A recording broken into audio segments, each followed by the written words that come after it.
ഗുരുവിനെ പകരം പ്രകൃതിയെ കാക്കാം എന്ന മുദ്രാവാക്യവുമായി പ്രൊഫസർ ശോഭീന്ദ്രൻ ഫൗണ്ടേഷന്റെ പരിസ്ഥിതി ദിനാചരണം. ചടങ്ങ് ജില്ലാ വിദ്യാഭ്യാസ ഉപഡയറക്ടർ മനോജ് മണിയൂർ ഉദ്ഘാടനം ചെയ്തു.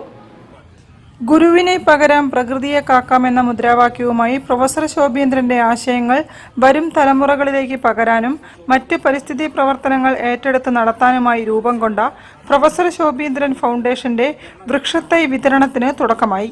ഫൗണ്ടേഷന്റെ നേതൃത്വത്തിൽ ആചരിക്കുന്ന ശോഭീന്ദ്ര വാരത്തിലെ ഒരു ഇനമായ ശോഭീന്ദ്ര വൃക്ഷം പദ്ധതിയിൽ നട്ടുപിടിപ്പിക്കാനുള്ള വൃക്ഷത്തൈകളാണ് കൈമാറിയത്. വൃക്ഷത്തൈ കൈമാറ്റത്തിന്റെ ഉദ്ഘാടനം കോഴിക്കോട് ജില്ലാ വിദ്യാഭ്യാസ ഉപഡയറക്ടർ മനോജ് മണിയൂർ നിർവഹിച്ചു. പ്രകൃതി സ്നേഹം ഒരു സമ്പത്താണ്. നമ്മുടെ കോഴിക്കോട് ജില്ലയിൽ കഴിഞ്ഞ വരൾച്ചയിൽ കോഴിക്കോട് നഗരമാണ് ഇന്ത്യയിലെ നഗരങ്ങളിൽ ദാഹിക്കാത്ത നഗരം എന്ന് പറയുന്നത്. അങ്ങനെ ദാഹിക്കാത്ത നഗരമായി മാറാൻ കാരണം ഈ മാനാഞ്ചിറ എന്ന് പറയുന്ന ചിറയിൽ ഏതാണ്ട് 9ഓളം കുളങ്ങൾ ഇവിടെ ഗരുഡൻകുളം എന്നൊക്കെ പറഞ്ഞ 9ഓളം കുളങ്ങൾ ഉള്ള ഒരു നഗരമാണിവിടെ. ഫൗണ്ടേഷൻ പ്രസിഡന്റ് വടയക്കണ്ടി നാരായണൻ അധ്യക്ഷനായിരുന്നു. പരിസ്ഥിതി ദിനത്തിൽ വൃക്ഷങ്ങൾ വെച്ചുപിടിപ്പിക്കുന്നു.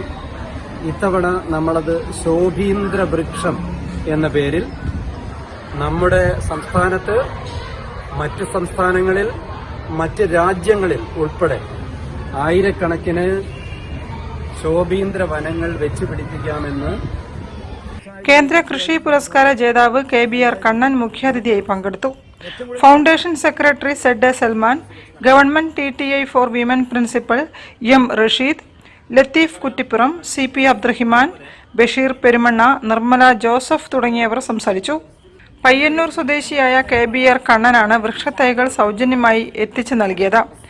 ജൂൺ 5-ന് ആരംഭിക്കുന്ന ശോഭീന്ദ്ര വൃക്ഷം പദ്ധതിയിൽ സംസ്ഥാനത്തിന് പുറമെ ബാംഗ്ലൂർ, പഞ്ചാബ് എന്നിവിടങ്ങളിലും ഗൾഫ് നാടുകൾ, ഇംഗ്ലണ്ട് തുടങ്ങിയ വിദേശ രാജ്യങ്ങളിലും വൃക്ഷത്തൈകൾ വെച്ചുപിടിപ്പിക്കുന്നുണ്ട്. ഇതിനു പുറമെ സ്കൂളുകൾ, പൊതുസ്ഥലങ്ങൾ എന്നിവിടങ്ങളിൽ ശോഭീന്ദ്ര വനങ്ങളും വെച്ചുപിടിപ്പിക്കാൻ പദ്ധതിയുണ്ട്. News bureau, Kozhikode. കോഴിക്കോട് ക്ഷീര പരിശീലന കേന്ദ്രത്തിന്റെ ആഭിമുഖ്യത്തിൽ ലോക ക്ഷീരദിനം ആചരിച്ചു. ക്ഷീരദിന പതാക ഉയർത്തിയും